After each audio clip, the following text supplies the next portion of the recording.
would you like to die, pirate? Hanging? Firing squad? Or a new invention, the guillotine? Guillotine? Sounds French. Back in the day, public executions in France weren't just punishments. They were events. Crowds gathered, cheering and shouting, just to watch someone lose their head. And the guillotine? It was supposed to be the quick and clean way to do it. But in reality, things weren't always that simple or painless. From its first use on criminals to the way it turned into a public show, the guillotine became more than just a machine. It became a symbol of fear. What really happened during those bloody shows in Paris? Join us as we uncover why the guillotine was so much worse than you think. How the guillotine came to be. In the late 17th century, France was going through big changes. The old ways of doing things, especially when it came to punishing criminals, were being questioned. One major change was how people were put to death. For a long time, executioners used swords or axes, and it wasn't always clean or quick. But in 1791, a new law made decapitation the only legal method of execution. This set the stage for the arrival of something new and scary, the guillotine. The guillotine was supposed to be better. It was created as a more humane way to carry out the death penalty. The idea was that it would be fast, painless, and the same for everyone, no matter if they were rich or poor. Before this, a nobleman might get a cleaner death than a common thief. The guillotine was seen as fair, just one quick drop of the blade and it was over. But when was it first used? Let's find out. But let's talk about the first time it was used. A man named Nicolas Jacques Pelletier was a known highwayman, someone who robbed people on the roads. During one robbery, a man was killed. Pelletier was caught and sentenced to death. But his execution was delayed for months while the authorities argued about how exactly he should die. Some wanted to stick with the axe. Others, including France's top executioner Charles-Henri Sanson, pushed for the new machine, the guillotine. Finally, on March 23, 1792, the decision was made. Pelletier would be the first person to be executed by guillotine. On April 25, 1792, a huge crowd gathered outside the Hôtel de Ville in Paris. People were excited. They had heard about this new invention and wanted to see it in action. Pelletier was brought out wearing a red shirt, led by Sanson. He was strapped down and positioned so the blade could fall cleanly on his neck. Within seconds, the blade dropped, and his head fell into a basket. It was quick, smooth, and very different from what people were used to. But something strange happened. The crowd, instead of cheering, started booing. They weren't upset that a man had just been killed. No, they were angry because it wasn't dramatic enough. There was no blood spray, no struggle, no drawn-out moment. It was too fast, too clean, and didn't give the audience the thrill they were used to. People even shouted, "Bring back our wooden gallows!" They wanted the messy, theatrical executions back.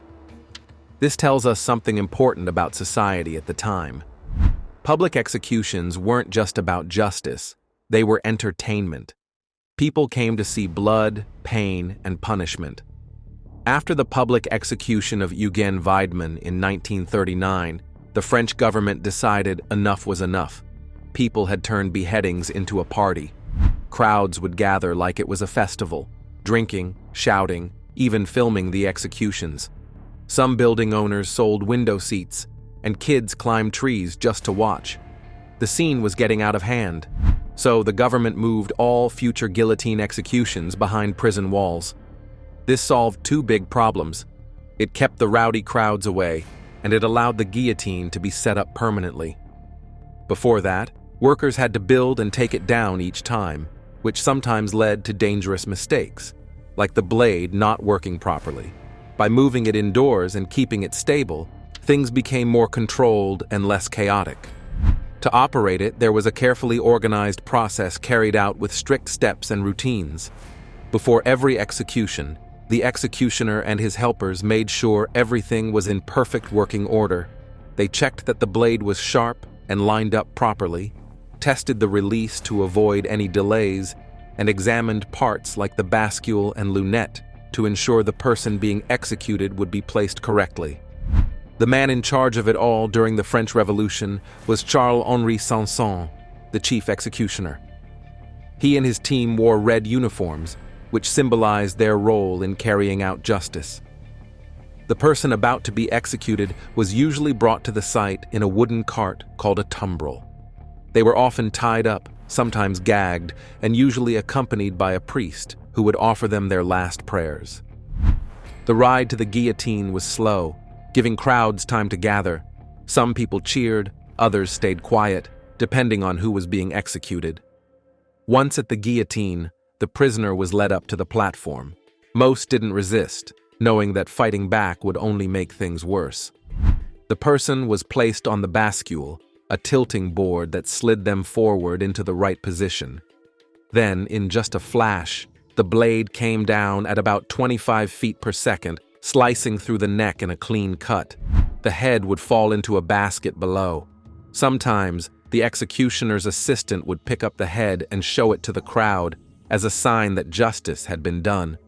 Some people even believed the head stayed conscious for a few seconds after being cut off. Meanwhile, the body, often still twitching from reflexes, was moved to another basket or a cart. Most of these bodies were buried in mass graves or dumped in special areas outside the city. Though the process seemed neat and efficient, it was a grim reminder of how deadly and serious the guillotine really was. While the guillotine was more of a humane tool of justice, which took the drama out of death. That didn't sit well with many in the crowd. But one thing was for sure, it granted a swift and less gory death. To put these in context, we have to go back to a truly horrible moment in French history. Stay tuned. History of executions in France. In 1757, something happened that shocked even the people who were used to public punishments. A man named Robert François Damiens tried to assassinate King Louis XV by stabbing him. The king survived with only a small wound, but the French government was furious. They wanted to make an example out of Damiens, and what followed was one of the most brutal executions ever recorded. Charles-Henri Sanson, who would later become the High Executioner of France and the first to use the guillotine, was just 18 years old at the time. He was ordered to take part in Damiens' execution, and it was a day he would never forget. It all started with Damiens having his legs crushed.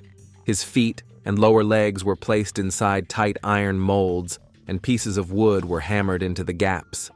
The pressure broke his bones and tore his flesh, leaving him in unbelievable pain. Then came his right hand, the one he had used to stab the king.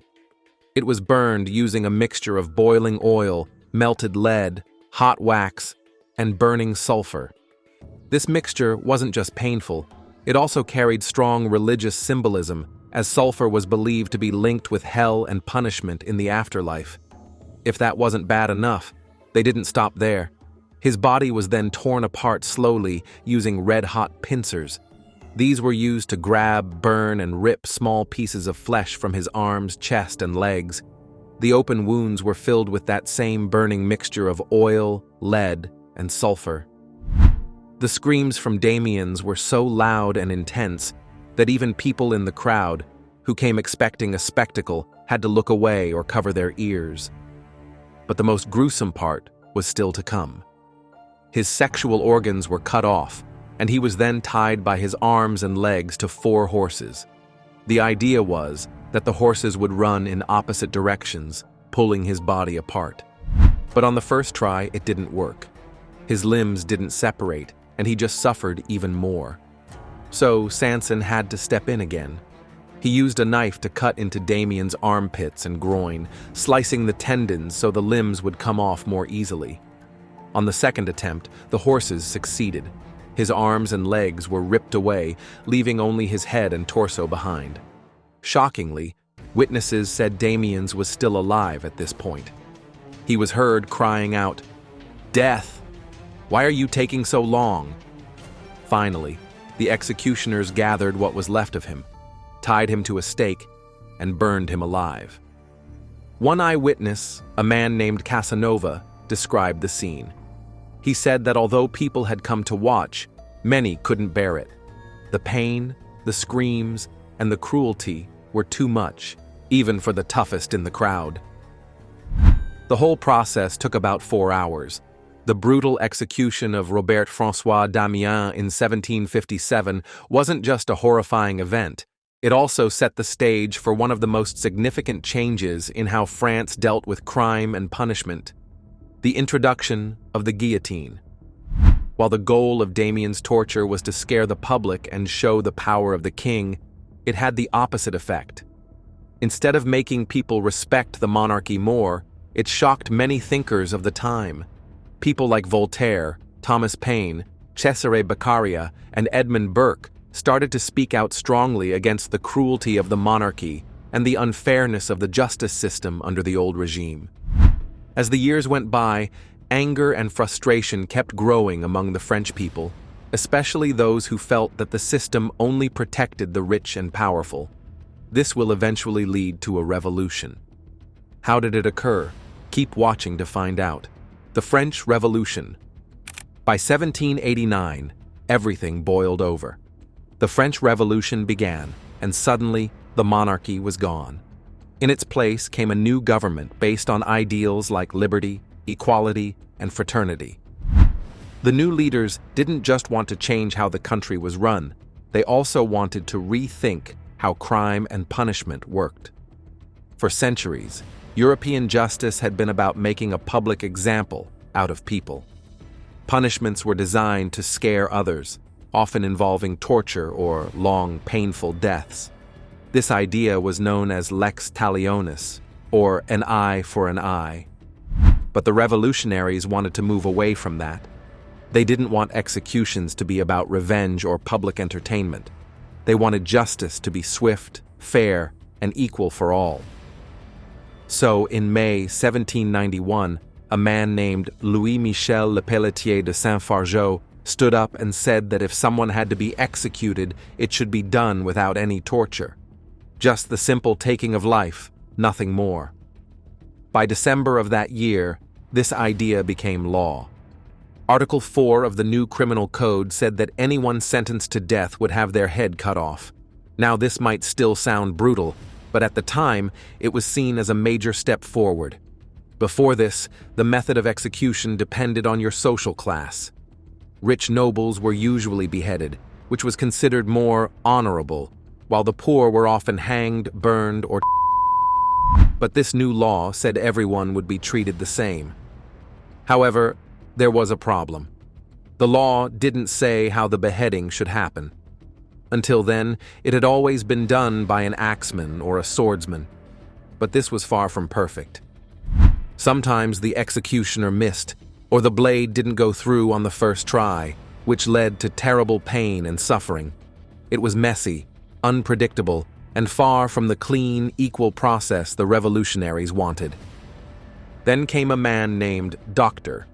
Joseph Ignace Guillotine. Ironically, he didn't even support the death penalty, but he suggested a solution anyway. Instead of relying on a human executioner, why not build a machine that could do the job quickly and cleanly every time? He proposed this idea to the French Assembly, claiming that with his machine, you'll have a head off in the blink of an eye.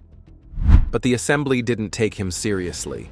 They laughed at him and sent him away. Little did they know, within a few short years, many of those very same men who had laughed at the idea would end up face to face with that very machine, the guillotine. The guillotine was meant to make executions quick and less painful, but it didn't take away the drama and public attention that surrounded death in revolutionary France. Many people who were executed had their last words written down. For example, King Louis XVI, just before being beheaded in 1793, told the crowd he was innocent and even forgave those who were about to kill him. He hoped his blood wouldn't bring more trouble to France. Some people faced death calmly, but others were clearly terrified. Louis XV's mistress, Madame du Barry, begged for more time, pleading with the crowd and possibly her executioner. Marie Antoinette, the queen, is said to have apologized to her executioner for stepping on his foot. Those were her final words. Even though the guillotine was supposed to be clean and quick, people still came to watch for the blood and gore. Some executioners even played into the crowd's excitement by lifting up the severed heads and showing them off. One famous example was Charlotte Corday. After her head was cut off in 1793, the executioner slapped her face, and a spectator claimed her cheeks turned red, as if she was still aware of what had just happened. There were stories of the heads showing emotion, like staring back at the crowd or looking shocked.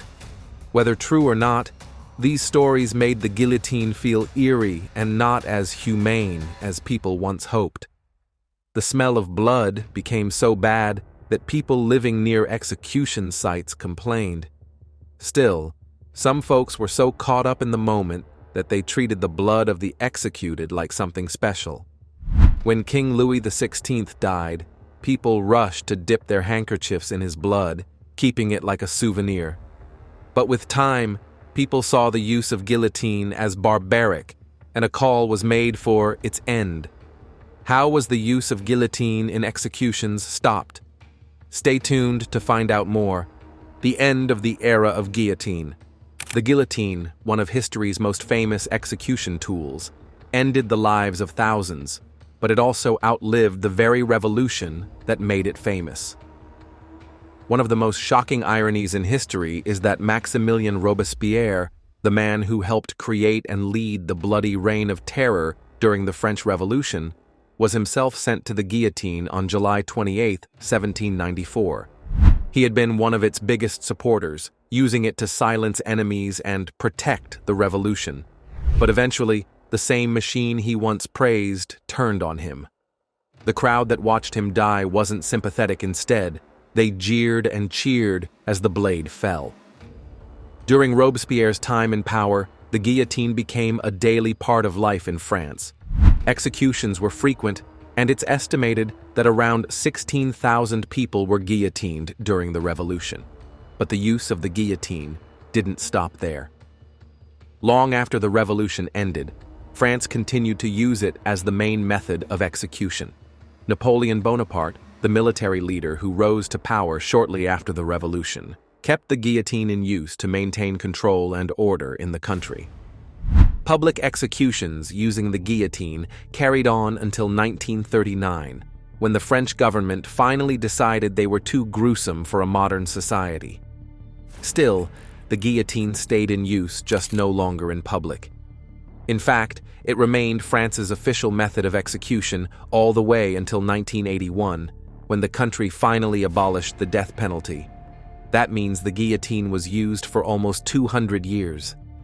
The last person to be executed by guillotine was a man named Hamida Jandoubi, and this was in 1977, the same year the movie Saturday Night Fever came out. He was beheaded for kidnapping and killing a young woman named Elizabeth Bousquet. His execution marked the end of the guillotine's deadly career. Today, the guillotine is no longer used, but a few machines are kept in museums as historical artifacts. They serve as reminders of a time when justice was harsh and unforgiving, and when the state could end a life with just the pull of a lever. While the guillotine was designed to be a more humane alternative to older methods like hanging, burning, or axe beheadings, it still left a strong emotional mark on people. Older methods often went wrong, leaving victims in pain for minutes or even hours. By contrast, the guillotine was fast and consistent, but that same mechanical efficiency also made it feel cold and impersonal. French philosopher Albert Camus once argued that the guillotine was particularly cruel because it gave the condemned no hope. Someone being hanged might pray that the rope snaps or the knot slips. But with the guillotine, there was no room for miracles.